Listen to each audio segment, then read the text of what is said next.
being committed to making sure that people actually get the tools that they need to transform themselves. And I want to spend the rest of the time talking to you about transformation. Not just temporary change, but transformation.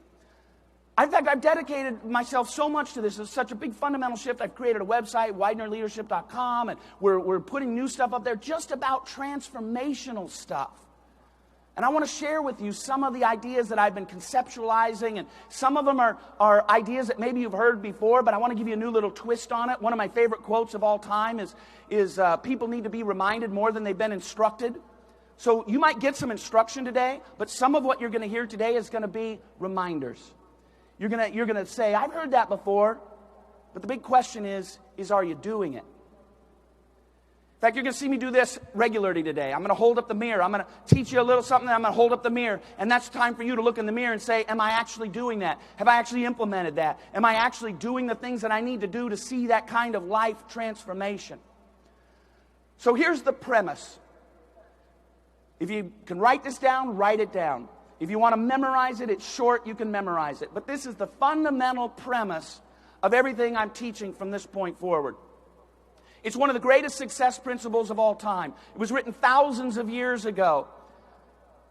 It was written in Greek. Here's what it says.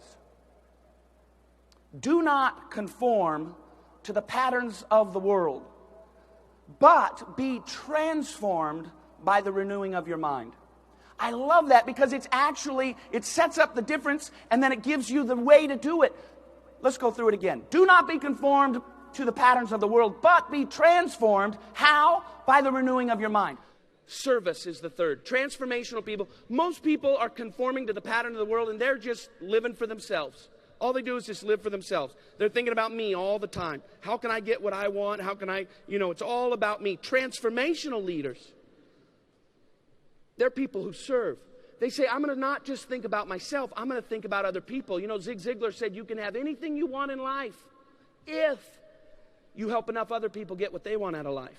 When all of a sudden you leave this place and you go out and you say, I'm not going to be like everybody else. See, everybody else is always figuring out, how can I get for myself?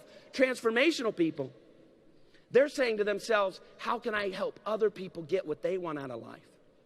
And in doing so, we get whatever we want.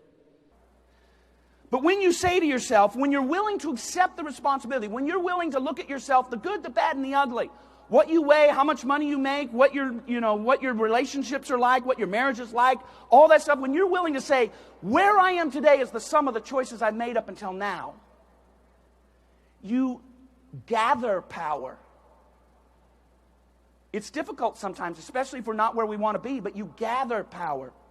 And you put it into the engine, it becomes the fuel. Because if it's true that where we are today is the sum of the choices we've made up until now, then what is also true?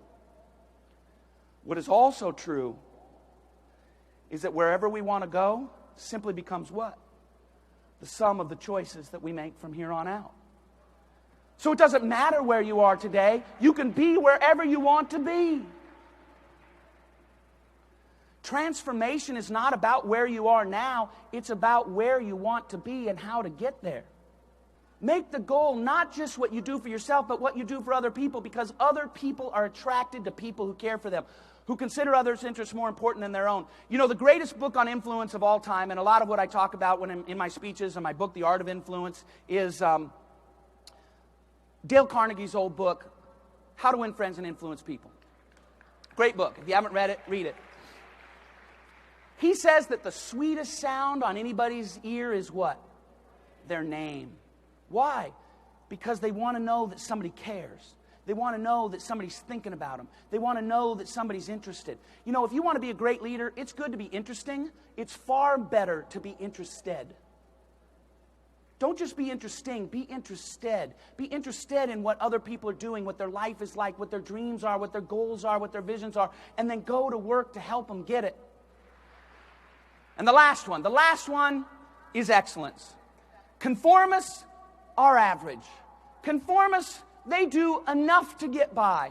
Conformists, they say, it's good enough. That's what conformists do. They conform to the pattern of the world, and the pattern of the world is average.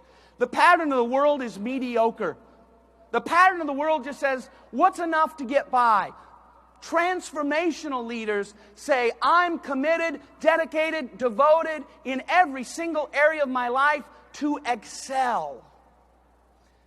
Here's the deal. Excellence is attractive. People who are excellent in their lives attract other people. You want to have influence in the lives of other people? You want to gain trust, respect, admiration, and loyalty from other people? Up your game in every single area of your life. Take care of your physical body, and get in shape and, get rid of the 50s hairdo. And guys, trim your nose hairs. I mean, this is not good. But deeper than that, get emotionally healthy, get intellectually growing. Deepen yourself spiritually. Be the kind of person who other people look and say, that person is excellent. I'd love to do business with that person. I'd love to have the life that that person has. And it attracts. So about a year ago, I began to think through this whole process of what I call transformational leadership. What does it mean to not just hear something, but to actually transform, to really change? And so that's what we're going to talk about today, is how to actually transform, how to make it so that this isn't just an event where you get excited for 2 or 3 days, but the lessons that you learn, they get inside of you, and they take root inside of you, and they change you, and they move you, so that a week from now, 4 weeks from now, 3 months from now, 1 year from now, your life is actually different.